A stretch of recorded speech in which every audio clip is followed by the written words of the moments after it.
ఇవి పచ్చిమిర్చి పెరుగులో నానబెడుతున్నాను నేను. వీటిని చల్లమిరపకాయలు లేకపోతే పెరుగులో ఊరుతాయి కాబట్టి ఊరమిరపకాయలు అట్లా అంటారన్నమాట.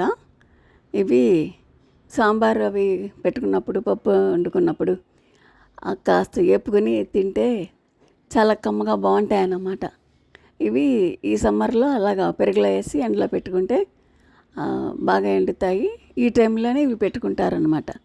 అందుకని ఇవి చూపిద్దామని నేను పచ్చిమిర్చి తెప్పించి 1 లీటర్ పెరుగు కూడా తెప్పించి పెట్టి అది చేయటం చూపిస్తున్నాను అన్నమాట.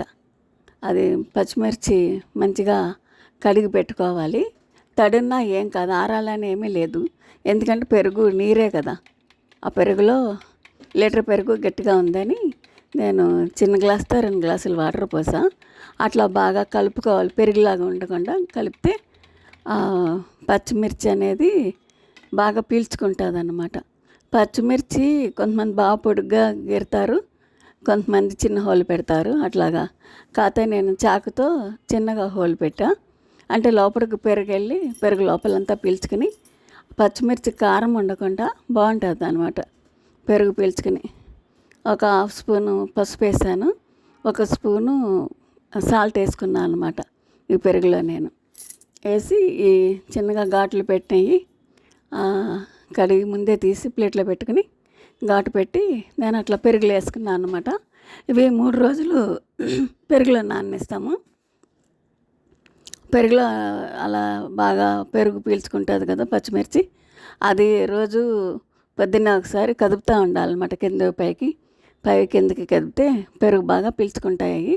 3వ రోజు నుంచి చిల్లులు గిన్నెలో వేసి ఆ పెరుగు వాడిపోవాలన్నమాట. పెరుగు వాడాక అది పేపర్ మీద, ప్లాస్టిక్ కవర్ మీద లేకపోతే గుడ్డ మీద కానీ ఎండలో పెట్టుకుంటే ఇవి ఆరుతాయి అన్నమాట.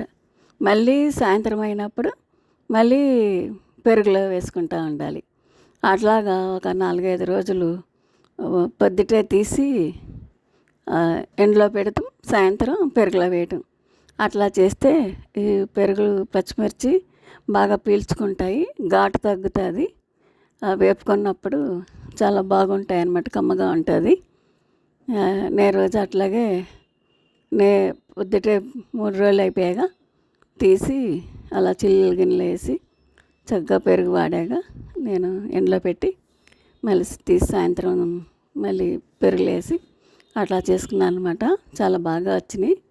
ఇవి పిల్లలు పెడితే కారం ఘాటు అంటారు కానీ ఇదివరకు పూర్వం అయితే చాలామంది ఇవి తినేవారు. ఇప్పుడు చాలా తగ్గిపోయింది కానీ అయినా ఇప్పటికీ అందరూ చల్లమిరపకాయలు, ఊరమిరపకాయలు అని తింటున్నారు.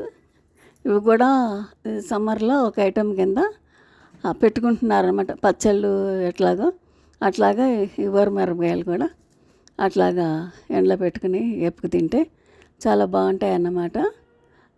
సాంబార్ అవి పెట్టుకున్నప్పుడు, పప్పు పెట్టుకున్నప్పుడు సైడ్ని వేపుకొని ఉంచుకుంటే చాలా బాగుంటాయి. మంచి ఎండకైతే ఒక 4 రోజులకి తీసి పెడతా ఉంటాం కాబట్టి బాగా ఎండిపోతాయి. అది బాగా పెరుగు పీల్చుకుంటే తెల్లగా అవుతాయి అన్నమాట. తెల్లగా అవి దాకా ఎండబెట్టుకోవాలి. బాగా ఎండాక వేపుకుంటే ఇవి చాలా టేస్ట్ ఉంటాయి అన్నమాట. చక్కగా అందరూ తినొచ్చు, బాగానే ఉంటాయి. ఇది నేను ప్రతిసారి వీడియో చెప్తున్నా కానీ సబ్స్క్రైబ్ చేయండి అని చెప్తలేదు. నా ఛానల్ రోజు ఏదో ఒకటి పెడతానే ఉంటున్నాను వంటలు. సబ్స్క్రైబ్ చేయండి, లైక్ చేయండి, షేర్ చేయండి. మరిన్ని వంటలు నేను ఏవో ఒకటి వడియాలు, పచ్చళ్ళు చూపిస్తూనే ఉంటాను. చక్కగా సబ్స్క్రైబ్ చేసుకుని లైక్ చేయండి, షేర్ చేయండి. నా ఛానల్ ప్రమోట్ అవుతుంది అన్నమాట. మీరు అట్లా చేస్తే, ఒక లైక్ ఇస్తే 10 మందికి షేర్ అవుతుంది అన్నమాట. అప్పుడు అందుకని నాది ఛానల్ గ్రోత్ అవుతుంది. సబ్స్క్రైబ్ చేయండి, లైక్ చేయండి, షేర్ చేయండి, నా ఛానల్ని ప్రమోట్ చేయండి. Please request. ఇది చూస్తున్నారు కానీ సబ్స్క్రైబ్ చేయట్లేదు, లైక్ చేయట్లేదు. లైక్ చేసి సబ్స్క్రైబ్ చేయండి, షేర్ చేయండి. ఇవి చాలా బాగుంటాయి ఊరమిరపకాయలు. ఈ సమ్మర్లో పెట్టుకునేదే ఇది. అందరూ తినొచ్చు. కాకపోతే పిల్లలకైతే పెట్టకండి, గొబ్బు గుయ్యమంటుంది, వాళ్ళు కారం తినలేరు కదా. అందుకని